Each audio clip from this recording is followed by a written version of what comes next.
Shalom, hari ini kita akan renungkan kitab Yeremia pasal 26, teksnya 16-24. Nah, sudah dibagi dua paragraf. Paragraf yang pertama ayat 16-19. Pada zaman Hizkia, orang-orang yang mendengar nubuat Nabi Mika itu takut akan Tuhan dan memohon belas kasihan Tuhan agar Tuhan menyesal akan malapetaka yang diancamkannya atas mereka. Paragraf yang kedua ayat 20-24. Ketika Uria bin Ismail bernubuat demi nama Tuhan, Raja Yoyakim membunuh dia dengan pedang dan melemparkan mayatnya ke kuburan rakyat biasa. Kesimpulan hari ini, Yeremia katakan, jika kamu membunuh aku, maka kamu mendatangkan darah orang yang tak bersalah atas kamu dan atas kota ini.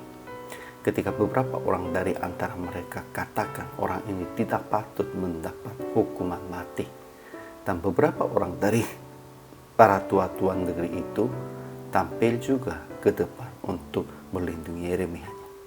Mereka berkata dua contohnya. Pertama, nubuat dari Mika orang Moreshet. Ketika Raja Hizkia menerima nubuat ini dan Tuhan menyesal malapetakannya. Tetapi kedua, pada saat nubuat Uria bin Ismail, Raja Yoyakim tidak menerima dan kejarnya sampai Mesir dan membunuhnya. Akhirnya Aikam bin Safat melindungi Yeremia. Ajaran tentang Allah. Pertama, Tuhan terus mengutus nabi-nabi supaya mereka bernubuat demi nama Tuhan. Kedua, Tuhan telah memberitahukan kepada nabi-nabi bahwa Sion akan dibajak seperti ladang dan Yerusalem akan menjadi timbunan puing dan gunung bait suci akan menjadi bukit yang berhutan.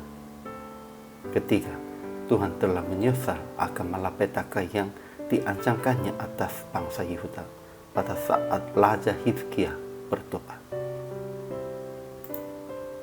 Ajaran tentang manusianya. Pertama, ketika orang-orang mau menangkap Yeremia, para pemuka dan seluruh rakyat berkata kepada imam-imam dan nabi-nabi, orang ini tidak patut mendapat hukuman mati sebab ia telah berbicara kepada kita demi nama Tuhan Allah kita. Kedua, selain Yeremia, Nabi Mika dan Nabi Uria telah bernubuat tentang hukuman Tuhan atas Yerusalem dan kerajaan Yehuda. Ketiga, Raja Hizkia dan segenap Yehuda takut akan Tuhan dan memohon belas kasihan kepada Tuhan agar Tuhan menyesal akan malapetaka yang diancamkannya atas mereka. Tetapi Raja Yoyakim membawa Uria dari Mesir dan membunuhnya. Aplikasi hari ini. Pertama, jangan menjadi hati yang keras kepala. Harus membuat lembut hati atau firman. Harus membuatnya dengan lembut hati. Kita harus melakukannya berdasarkan firman. Kedua, menerima teguran Tuhan dan memohon belas kasihan kepada Tuhan. Kapan saja kita harus menerima tegurannya karena kita tidak sempurna.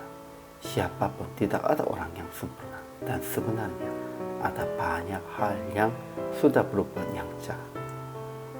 Ketiga, membela untuk hamba Tuhan yang mengalami kesulitan karena memberitakan firman berdasarkan kitab suci. Kita harus membela merekanya dan harus menjadi sepihak dengan mereka. Akhirnya praktek hari ini, sekalipun orang-orang ingin melawan, tetap memberitakan teguran Tuhan dan menjadi sepihak dengan hamba Tuhan yang sedang dalam kesulitan karena menyampaikan firman.